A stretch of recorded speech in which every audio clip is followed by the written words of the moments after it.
All right, so this video is on chick development. What's pretty cool about our Hatching Chicks unit is that we get to take many of the topics that we've studied throughout the year and apply them to how a chick grows and develops. So a few of those topics that we have studied that apply to the chicks involve cell division and differentiation. Now, in a moment, there will be some text on the screen for you to fill in your notes, but right now I just want you to listen. So, remember with cell division, mitosis, we have sperm that meets egg, and that's where our single cell starts out. That single cell is going to divide and divide until we have a mass of cells, okay, kind of like this. Now, that's going to happen, and at some point, those cells are going to start to change into the different cells that are needed in the chick's body because they're called stem cells. And those stem cells can become any type of cell, which is pretty cool. They're only found in embryos and some certain organisms like the axolotl. Okay, so those stem cells are going to become muscle cells and fat cells and nerve cells and everything that the chick needs. Okay, here we can see our developing chick right in the beginning of development. Okay, we have that small little embryo here. So this looks kind of like your sunny side up egg that you have in the morning. Of course, if you buy eggs from the grocery store, there won't be a true developing embryo because those eggs are unfertilized. However, if you get farm fresh eggs, which is really great, um, they might be there might be an embryo just because they could have a rooster if you're getting farm fresh eggs. Okay, but those eggs wouldn't be viable anymore. Okay, so we have these different parts of the egg, and over time, you can see the chick grows and it is getting nutrients from inside the egg from the yolk. Okay, and we've talked about mass a little bit. So, thinking about the mass of an egg and how it changes over time, remember that the chick is going to consume much of the nutrients that are in the egg yolk, going to consume that and create energy. So we do see a mass change. Okay. All right. So here's your notes. We know that sperm and egg combine to form a single cell. The cell divides to produce more cells.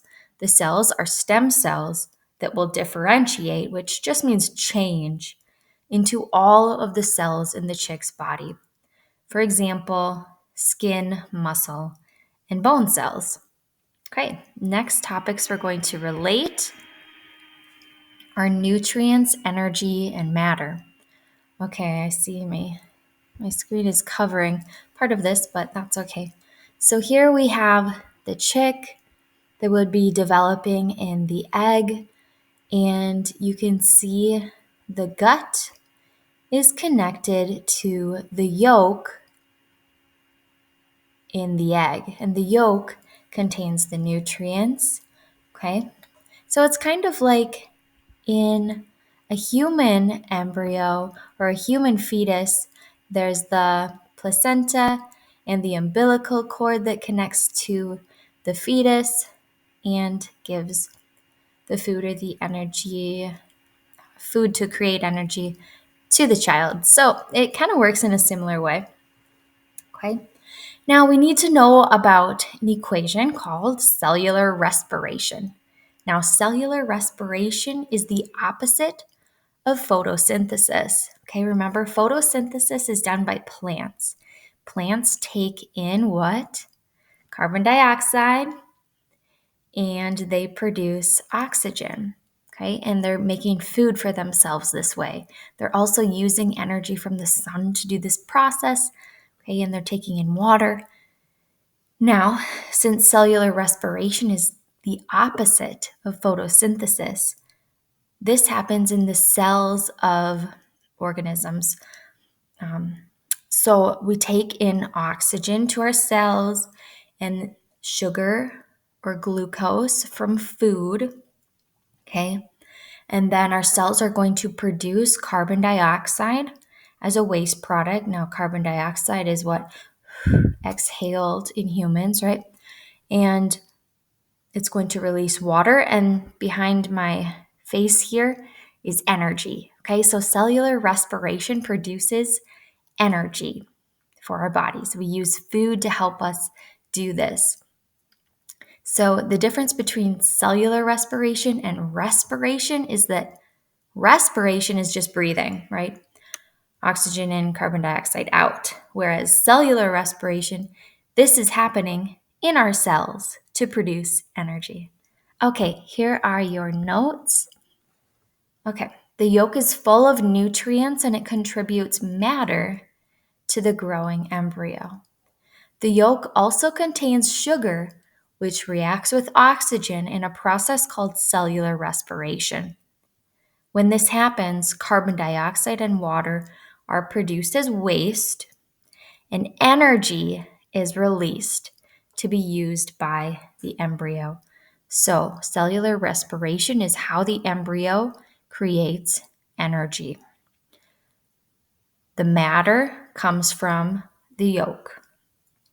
Alrighty. Now we have oxygen and carbon dioxide, which are something we talked about with our seedling to tree model. Well, now let's relate it to the chick. Now, you probably didn't know, but on the surface of the eggshell, there are around 7,000 tiny little microscopic pores. Pores are just little holes in the surface of the eggshell. And this allows gases to exchange. It allows oxygen to come into the egg and CO2, a waste product, to leave the egg. Okay?